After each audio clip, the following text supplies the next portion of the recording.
Hello दोस्तों, कैसे हैं आप सब। दोस्तों, ये हमारी व्यापम पीवाईक्यू सीरीज़ की 17वीं क्लास है और आज की क्लास में हम 10 नवंबर 2025 की सेकंड शिफ्ट में जो क्वेश्चंस आए थे उनको डिस्कस करेंगे। चलिए स्टार्ट करते हैं।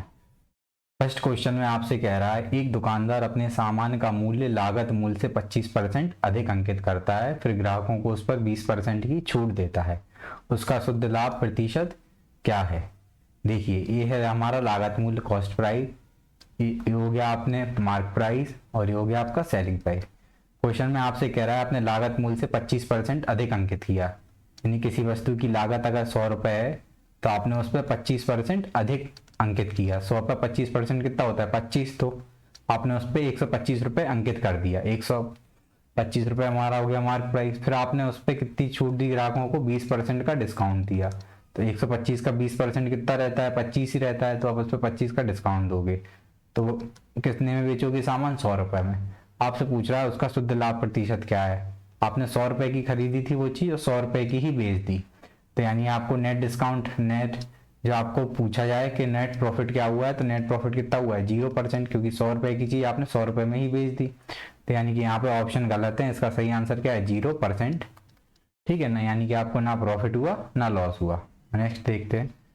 क्वेश्चन में कह रहा है एक आयत की चौड़ाई, ब्रेथ और हाइट, ऊंचाई का अनुपात कितना है 3:2 है। यदि चौड़ाई 15 है तो ऊंचाई आपको बतानी है।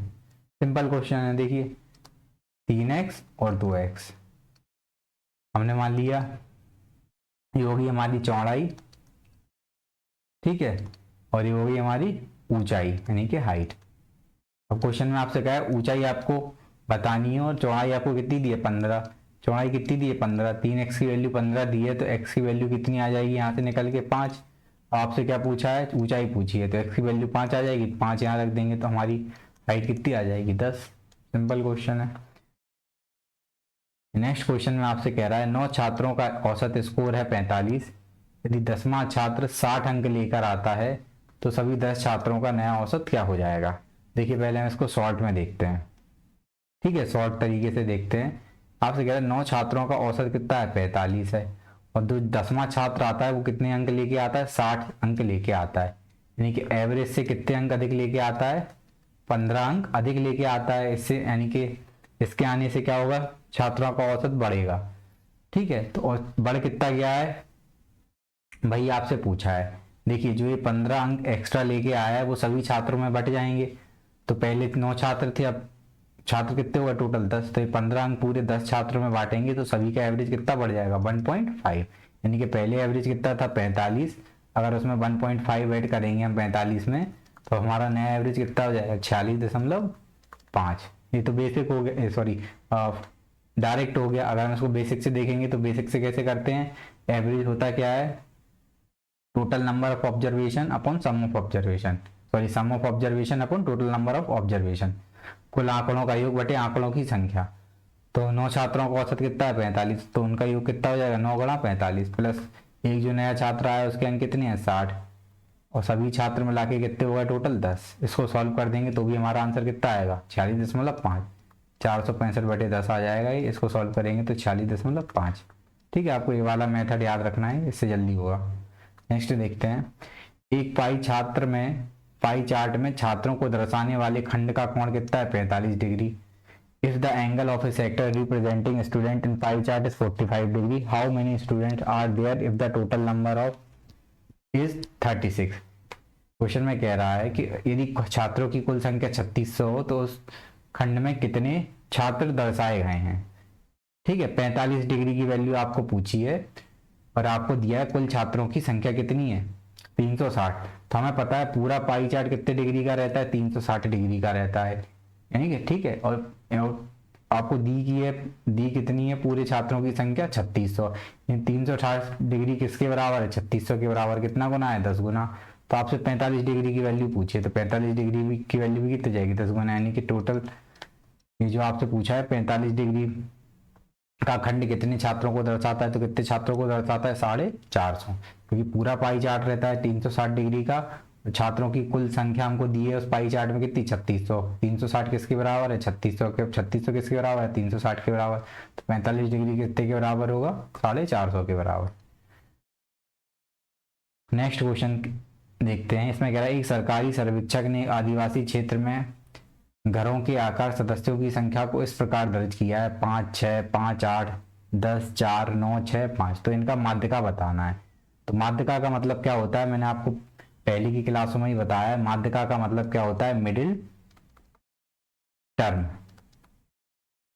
क्या होता है, मिडिल टर्म। जो बीचों बीच का टर्म आएगा, बीचों बीच की जो संख्या होगी वो क्या कहलाएगी, हमारी माध्यिका कहलाएगी। ठीक है, देखिए लेकिन हमें माध्यिका निकालने से पहले क्या करना रहता है, जो भी हमको डेटा दिया है, जो भी संख्याएं दी हैं, उनको हमको असेंडिंग ऑर्डर में लिखना रहता है, बढ़ते हुए क्रम में उनको लिखना रहता है। तो हम इनको बढ़ते हुए क्रम में लिखेंगे। सबसे छोटी संख्या क्या है, सबसे पहले क्या आएगा, 4।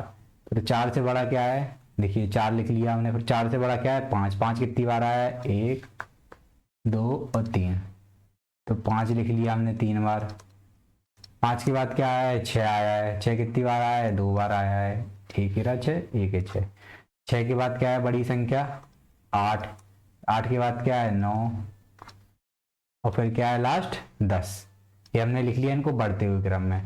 अब हमको क्या बताना है, मिडिल टर्म बताना है। तो मिडिल टर्म क्या हो जाएगा, ये कितनी संख्याएं टोटल, 1, 2, 3, 4, 5, 6, 7, 8, 9। 9 संख्याएं हैं। तो इनका मिडिल टर्म क्या होगा, 5वीं संख्या होगी। मिडिल टर्म कैसे निकालते हैं, n+1/2। तो n+1/2, 9 संख्याएं दी हैं, 9 + 1 1/2, यानी कि जो फिफ्थ टर्म होगा वही हमारा क्या होगा, मिडिल टर्म। तो यहाँ से हमारा फिफ्थ टर्म जो निकल के आएगा वो क्या आएगा, 1, 2, 3, 4, 5। फिफ्थ टर्म क्या निकल के आएगा, 6। ये हमारी क्या हो जाएगी, माध्यिका। देखिए आप देख भी सकते हैं कि इसके आगे भी 4 संख्याएं हैं और पीछे भी 4 संख्याएं हैं, यानी कि 6 क्या हो गया, हमारा मिडिल टर्म हो गया। तो क्वेश्चन में आपसे माध्यिका पूछी थी, तो माध्यिका क्या हो जाएगी हमारी, 6। ऑप्शन नंबर 1 सही हो जाएगा। नेक्स्ट देखते हैं। नेक्स्ट क्वेश्चन में आपसे कह रहा है, दो सर्किल दो बिंदुओं पर प्रतिच्छेद करते हैं तो उनकी ओवेनिस्ट स्पर्श रेखाएं कितनी हो सकती हैं, उनकी डायरेक्ट कॉमन टेंजेंट पूछिए। आपसे क्वेश्चन में कह रहा है दो सर्कल हैं, सपोज ये दो कोई सर्कल है, ठीक है, एक ये सर्कल हो गया और एक ये सर्कल हो गया।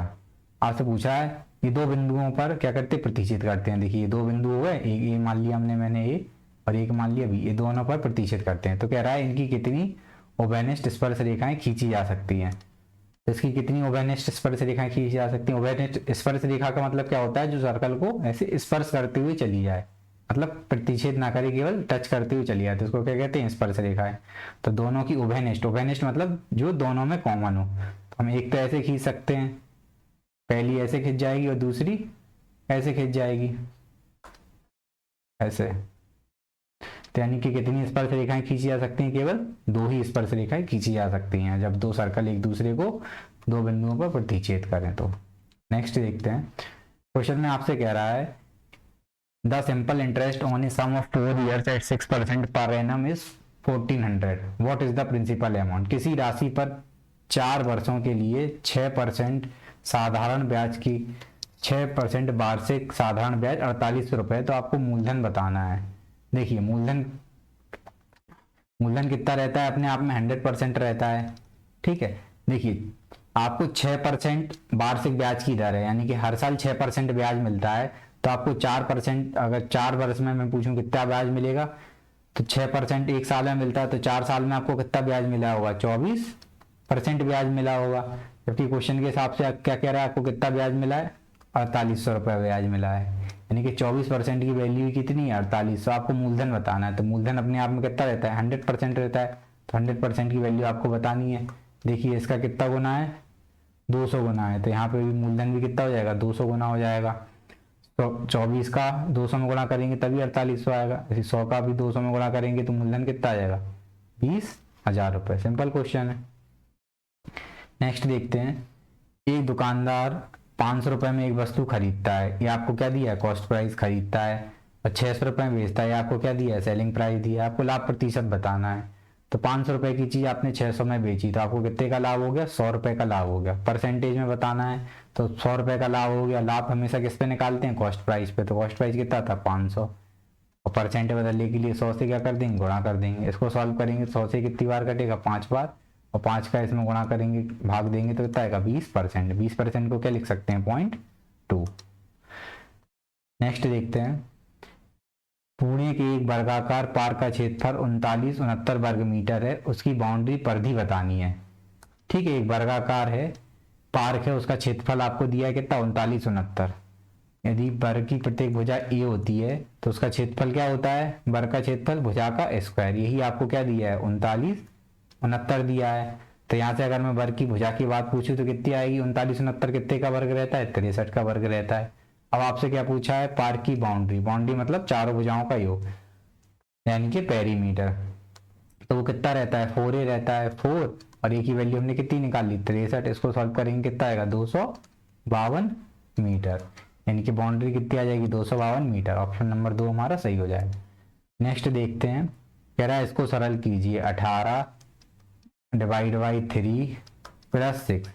तो बॉड मास का रूल रहता है, बॉड मास में सबसे पहले हम क्या करते हैं, ब्रैकेट सॉल्व करते हैं, फिर ऑफ, फिर डिवीजन। ठीक है, डिवीजन मतलब भाग। सबसे पहले हम यहाँ का सॉल्व करेंगे, भाग सॉल्व करेंगे, तो 3 का 18 में भाग देंगे कितनी बार जाएगा, 6, फिर 6 प्लस 6 यानी कि आंसर कितना जाएगा, 12। ऑप्शन नंबर 3 हमारा सही है। नेक्स्ट देखते हैं, क्वेश्चन में आपसे कह रहा है यदि किसी संख्या के वर्ग में 56 जोड़ दिया जाए तो परिणाम कितना आता है, 225 आता है। तो वह संख्या क्या है। देखिए क्वेश्चन में आपसे कह रहा है, आपने किसी संख्या, हमने मान लिया कोई संख्या x², उसके वर्ग में अगर आप 56 जोड़ देंगे तो परिणाम कितना आता है, 225 आता है। तो आपसे वह संख्या पूछी है, तो वो संख्या हमने क्या मानी है, x मानी है। तो यहाँ से x² की वैल्यू क्या आएगी, 56 उस साइड जाएगा तो कितना आ जाएगा, 169। तो x की वैल्यू कितनी आएगी निकल के, 13, यानी कि वो संख्या क्या है, 13। जैसा क्वेश्चन में कहा वैसे हमने कर दिया, किसी संख्या में हमने मान लिया वो संख्या x है, संख्या के वर्ग में तो हमने वर्ग कर दिया, और क्वेश्चन में क्या कह रहा है, 56 जोड़ दिया जाए तो कितना आता है, 225। इसको सॉल्व कर देंगे तो आंसर कितना आ जाएगा, 13। क्वेश्चन में आपसे कह रहा है दो संख्याओं का अनुपात 7:5 है और उनका गुणनफल 5040 है, तो बड़ी संख्या ज्ञात कीजिए और दोनों संख्याओं के बीच का अंतर भी ज्ञात कीजिए। बड़ी संख्या भी बतानी है, दोनों संख्याओं के बीच का अंतर भी बताना है। हमने मान ली संख्याएं कितनी है, 7x और 5x है। क्वेश्चन में कह रहा है इनका गुणनफल 5040 दिया है, तो 7 और 5 संख्याएं कितनी है, 7x और 5x, अगर हम इनका गुणनफल करेंगे तो कितना आएगा, 35x² बराबर आपको किसके दिया है, 5040 के। इसको सॉल्व करेंगे, किससे काटेंगे, पहले 7 से काट लेते हैं, है ना, इजी पड़ जाएगा। 7 से कितनी बार कटेगा, 5 बार। 7 से 7 7 49, 1 बचा, 7 दूनी 14, फिर 0। फिर और काटेंगे, 5 से एक बार और कट जाएगा, कितनी बार कट जाएगा, 5 एकम 5, 5 चौका 20, 5 चौका 20, यानी कि x² बराबर कितना आ गया, 144। तो यहाँ से अगर मैं x की वैल्यू पूछूं तो x की वैल्यू कितनी निकल के आएगी, x की वैल्यू कितनी निकल के आएगी, 12। यानी कि हमको संख्याएं पता चल गई, कितनी आ गई, 12 सत्ते 84, x की वैल्यू रखेंगे, और 12 पंचे 60। आपसे बड़ी संख्या पूछी जाए तो बड़ी संख्या आपसे पूछी थी, तो बड़ी संख्या कितनी आ गई वही निकल के, 84। आपसे पूछा है दोनों संख्याओं के बीच का अंतर, तो दोनों संख्याओं के बीच का अंतर कितना निकल के आया, 24, यानी कि ऑप्शन नंबर 3 सही हो जाएगा हमारा। और आपसे बड़ी संख्या पूछी थी तो बड़ी संख्या क्या थी, 84, और अंतर आया कितना हमारा, 24। नेक्स्ट देखते हैं, क्वेश्चन में आपसे कह रहा है सोहन ने किसी वस्तु को सूची कीमत बद्ध कीमत पर 35% की छूट देता है, यानी कि सोहन किसी वस्तु के मार्क प्राइस पर आपको क्या देता है, 35% की छूट देता है, जिससे उसे क्रय मूल्य पर 15% का लाभ होता है। क्वेश्चन में कह रहे हैं यदि छूट को बढ़ाकर 40% कर दिया जाए तो क्रय मूल्य पर लाभ प्रतिशत आपको बताना है। देखिए ये बहुत ही इंपॉर्टेंट कॉन्सेप्ट है। अगर आपको किसी क्वेश्चन में डिस्काउंट दिया है और उस पर प्रॉफिट दिया है और आपसे कॉस्ट प्राइस और मार्क प्राइस पूछा रहा है, तो डायरेक्ट फॉर्मूला क्या रहता है, कॉस्ट प्राइस से मार्क प्राइस का CP से MP का जो रेशियो रहता है वो रहता है 100 minus discount percent upon 100 plus profit percent. देखिए क्वेश्चन में आपसे कहा है आप CP कितना आएगा, यहाँ से 100 माइनस आपने कितने का डिस्काउंट दिया, 35% का डिस्काउंट दिया, तो 100 माइनस 35, और आपको फिर भी कितने का लाभ हुआ, 15% का लाभ हुआ, तो 100 प्लस 15, ये आपका क्या आ जाएगा, CP से MP का रेशियो आ जाएगा, यानी कितना आ जाएगा, 65/115। इसको और सॉल्व करेंगे तो कितनी बार जाएगा, 13, कितना आएगा, 5 से काटेंगे तो 13 बटे और 5 से इसको काटेंगे तो 23 आ जाएगा। ठीक है, अब क्वेश्चन में आपसे कह रहे हैं यदि छूट को बढ़ाकर 40% कर दिया जाए तो आपको फिर लाभ कितना होगा। ठीक है, हमने सीपी से एमपी का रेशियो निकाल लिया है। यहाँ पे सीपी से एमपी का रेशियो कितना आया, 13 बटे 23, यानी कि वस्तु का कॉस्ट प्राइस अगर 13 है तो मार्केट प्राइस कितना है, 23। अब आगे क्वेश्चन में आपसे कह रहा है यदि आपने छूट को बढ़ाकर 40% कर दिया है, 40% की छूट देंगे तो 100 माइनस डी से कॉस्ट प्राइस कितना आ जाएगा, 100 माइनस डी कितना, 60 आ जाएगा। ठीक है, यहाँ पे रखेंगे हम ये सेम वैल्यू। तो अब आपसे लाभ पूछा है तो 100 प्लस पी, बस दो इक्वेशन बनेंगे, ये भी इसके ही बराबर है क्योंकि यहाँ से भी क्या निकल के आएगा, हमारा कॉस्ट प्राइस से मार्केट प्राइस का रेशियो ही निकल के आएगा। ठीक है, अब इसको सॉल्व कर देंगे कितना आ जाएगा, क्रॉस मल्टीप्लाई कर देंगे 1300 प्लस 13 पी बराबर 23 छिक्का 138 यानी कि 1380। यहाँ से हम 13 पी बराबर कितना आ जाएगा, 80। पी की वैल्यू कितनी आ जाएगी, 80 बटे 13। इसको सॉल्व करेंगे कितना आ जाएगा, 13 छिंग 78, 13 एकम 13, 13 छिंग 78, 2 बचा, 13 एकम 13 ना, 13 छिंग 78, 2 बचा, 13 एकम 13, फिर 7 बचा, 13 पंचे 65, 6.15 के समथिंग आ रहा है। 6.15 के समथिंग कोई ऑप्शन है, हाँ देखिए ऑप्शन नंबर 3 हमारा सही है, 6.15, ऑप्शन नंबर 3 हमारा सही हो जाएगा। तो आपको याद रखना है कॉन्सेप्ट, जब भी आपको क्वेश्चन में डिस्काउंट परसेंट दिया है और प्रॉफिट परसेंट या लॉस परसेंट दिया है तो आपको कॉस्ट प्राइस से मार्केट प्राइस का रेशियो डायरेक्ट कैसे निकालते हैं, 100 minus D upon 100 plus P. Next देखते हैं नेक्स्ट क्वेश्चन। नेक्स्ट क्वेश्चन में कह रहा है आपसे एक वृत्त की त्रिज्या आपको दी है कितनी, 14 सेंटीमीटर और चाप की लंबाई आपको दी है 44 सेंटीमीटर। तो आपसे केंद्रीय कोण का मान पूछा है। तो चाप की लंबाई का फॉर्मूला क्या रहता है, चाप की लंबाई एल बराबर रहता है 2 पाई आर इंटू थीटा बटे 360 डिग्री। एल की वैल्यू आपको कितनी दी है, इसमें 44 दी है। 2 पाई की वैल्यू कितनी रहती है, 22 बटे 7। आर की वैल्यू कितनी दी है, 14। थीटा की वैल्यू आपसे पूछी है अपॉन में 360। हम इसको सॉल्व कर देंगे, सॉल्व करेंगे तो क्या आ जाएगा, देखिए 22 दूनी 44 से 44 कैंसिल हो जाएगा, 7 से 2 बार ये कट जाएगा, 2 से कितनी बार कट जाएगा, 180। 180 इधर जाएगा तो थीटा की वैल्यू कितनी आ जाएगी, 180 डिग्री। यानी कौन पूछा था आपसे, तो क्या आ गया ऑप्शन नंबर 4, 180 डिग्री।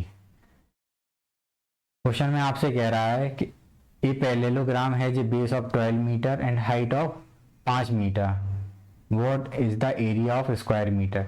एक समलंब की आधार आपको दिया है 12 मीटर, ऊंचाई दी है 5 मीटर, तो उसका क्षेत्रफल पूछा है। तो समलंब चतुर्भुज का क्षेत्रफल का फॉर्मूला क्या रहता है, बेस इंटू हाइट, आधार गुणा ऊंचाई। तो 12 गुणा 5 यानी कि डायरेक्ट आंसर कितना आ जाएगा, 60 मीटर। यानी कि ऑप्शन नंबर 4 आपका सही हो गया। दोस्तों ये आज की क्लास का लास्ट क्वेश्चन था। अब आगे की क्लास में हम जो हमारा नेक्स्ट अगली शिफ्ट थी जो 11 नवंबर का एग्जाम हुआ था उसमें आगे हुए मैथ के क्वेश्चंस को हम डिस्कस करेंगे। अगर आपको क्लास अच्छी लगी हो तो कृपया चैनल को सब्सक्राइब कीजिए और अपने दोस्तों के साथ शेयर कीजिए। मिलते हैं नेक्स्ट क्लास में। Thank you so much.